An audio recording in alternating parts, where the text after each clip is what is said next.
Hello, you wonderful people and all of you rock stars. Welcome to Rockstar Interviews from Beyond. And welcome, Veronica Drake. And I'm going to say more about that, but welcome. Yay! Welcome, Veronica. All of you rock fans are really in for a treat today. This is our maiden voyage on Rockstar Interviews from Beyond. And we're thrilled to have you join us today. And I'm Nora Yolles Young, and as we've mentioned, this is Veronica Drake. And it's so exciting because let me tell you, what we're attempting to do here is we love rock and roll so much, and we love all of the rock stars that are here on Earth, but we also love all of the rock stars that have left the earth plane. And boy, 2017 was a very big year, and we lost a lot of rock stars. So they've crossed over, but the wonderful thing about it, and I think a lot of people don't know, Veronica, is that we can still communicate with them from the other side. And so the way this is going to work is she's the wonderful channel, and she's going to bring these amazing rock stars through and communicate on their behalf. And my job is to interview them and to ask the questions that matter most to us in this format. And we're going to have a four-part YouTube presentation of this first interview that we are doing. And you'll get a chance to see what kinds of questions we're asking. And then you can start participating, because we really want you, the audience, to participate with us and send us your questions so we can ask all of the wonderful rock stars that we have lined up to talk to in the future. And let me tell you, there are a lot, and they are eager to come through. Wouldn't you agree with that, Veronica? Oh, absolutely. Absolutely. And I just want everybody to know that when you hear this, you know that you have the ability to do this, and hopefully we can get that across. And it's just so natural for me. I want it to feel natural for all of you, because you all have the ability to. So that's awesome. That's the awesome byproduct of hanging out with metaphysical moms like us and people in the metaphysical community, is you realize that more and more people are accessing their superhuman powers. And so one of the other reasons that this is an important show for us is because the arts, I think, are overlooked as far as a spiritual representation of connecting with source. And so that's another vehicle for this show. And the main goal of this show is to show that these amazing rock stars, these amazing beings are still connected here on Earth. And we want to learn more about their journey, how their lives have evolved since they've transitioned. It's very important to us that this show convey our total commitment to the light. We are all about bringing the light and bringing upliftment and content and entertainment, you know, to you guys, like in this time in Earth reality. We need upliftment, we need fun, and what is more delicious than talking to rock stars? I mean, come on, people. And say it again, Veronica. It's a party. It's a party, baby. Join our party, everybody. But I do want to make a note for people who may have youngsters around. There is going to be adult content discussed here, because after all, we're talking to rock stars. So without any further ado, I would like to introduce our very first guest on our show. I'm just excited, so excited. And I'm a huge fan of Tom Petty's, and so is Veronica. And it gives me delight beyond belief to invite Mr. Tom Petty to the stage. Welcome, Mr. Petty. And can I call you Tom?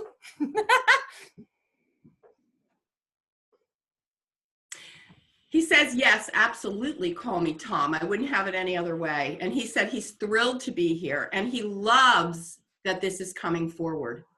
Oh my gosh, it's so exciting. I love you. Oh, I have so many questions that I want to just ask you, but, you know, is there any firsthand, right off the cuff things that you want to communicate right now before we get started on some questions?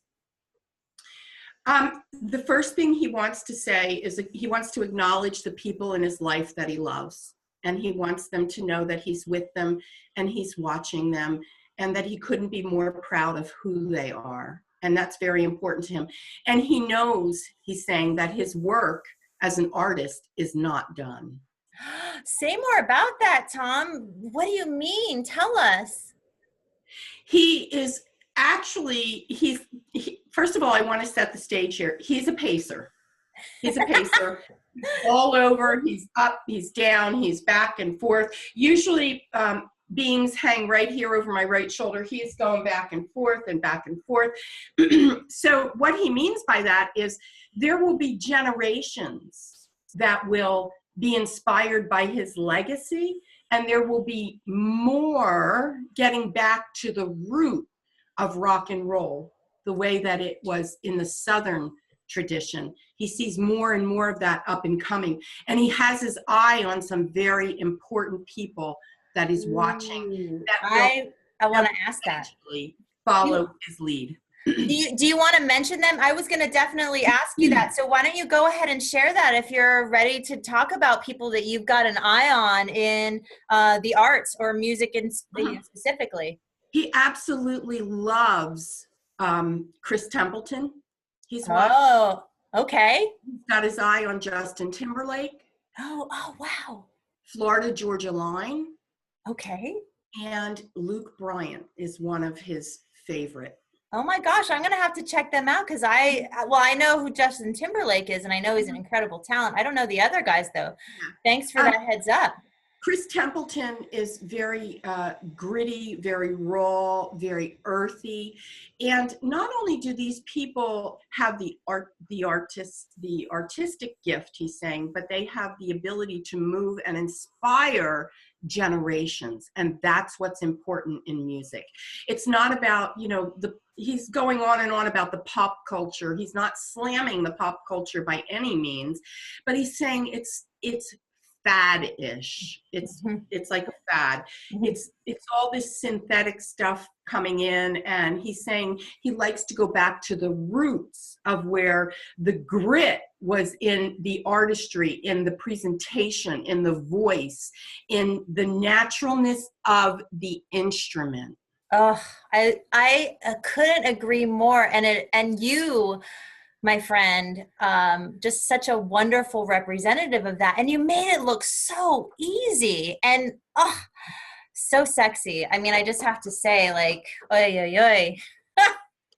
He says when you're passionate about something, it's totally effortless. He said it wasn't work for him in any way, shape, or form. And in fact, it was his savior. Say more about that. I know you had a rough upbringing, and I think the interviewing style is going to be just like express yourself, my friend, and I will ask questions that I think are important too. But say more about how it saved you.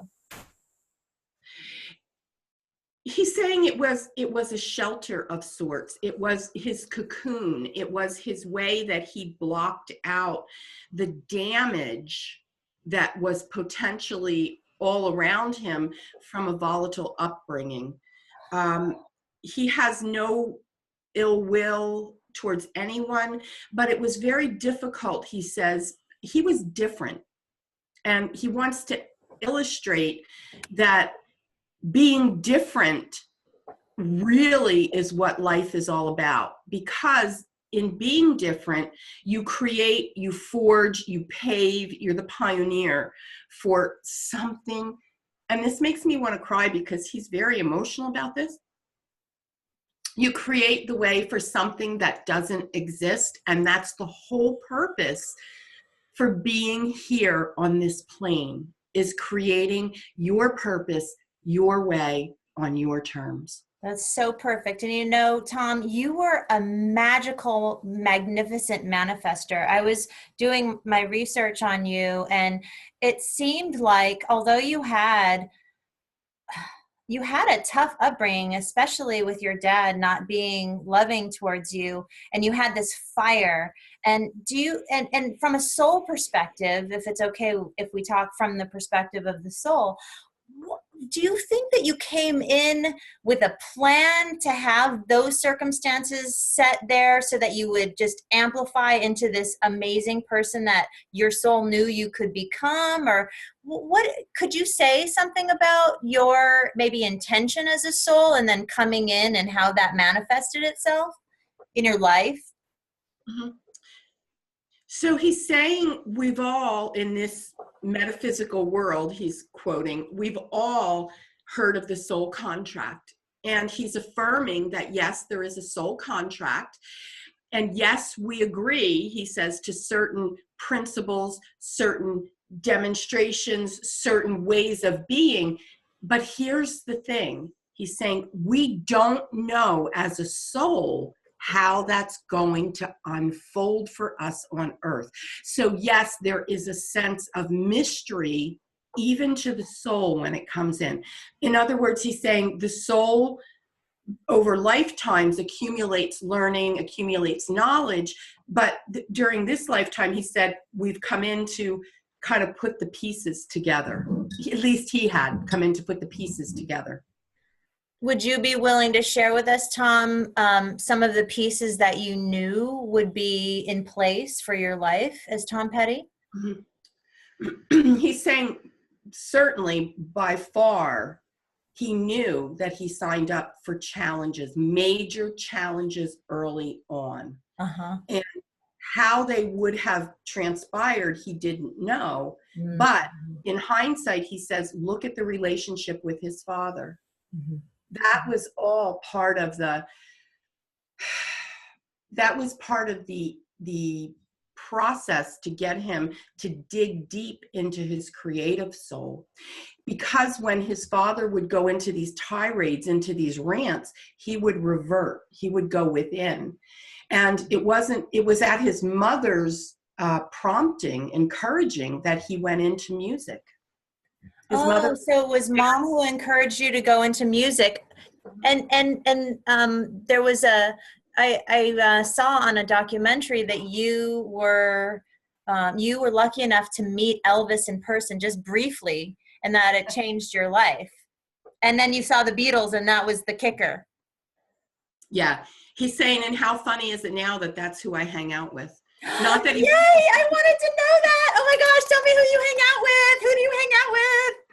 He's saying not that I couldn't have hung out with them here on earth, he said, but he was so busy. So really he's got a line, he's like, I'm hooked up. He's got, yes. He's got B.B. King, he's got Johnny Cash. He loves the crooner Nat King Cole. He's got Roy Orbison, which we know, Tom, that you were jamming with here on Earth. Traveling Wilburys, baby. Yeah, he's got George Harrison, all in his entourage. We're coming for all of you too. Just letting everybody know you're all in line to be interviewed next. Tom, tell your friends. Tell your friends. We're hooking up with them. But he's saying it's really... It's a jam session of sorts, but it's at a soul level. So not only are they jamming about, life as it was, they're jamming about the future. They're jamming about ways that their souls can help society and humanity from this perspective. That's amazing. Okay, so one of the things that we're going to do is we're going to break this up into 4 parts. So we're going to just say our goodbyes, but we're still going to come right back on. So I just wanted to say that everybody, this is the end of part 1, and stay tuned because we have a whole lot more coming on. And if you can't make it for the other ones, just tune in another time. All right, we love you. We love you. Bye-bye. Tom says bye-bye. Don't forget to subscribe and tell your friends. Share. This is really cool stuff.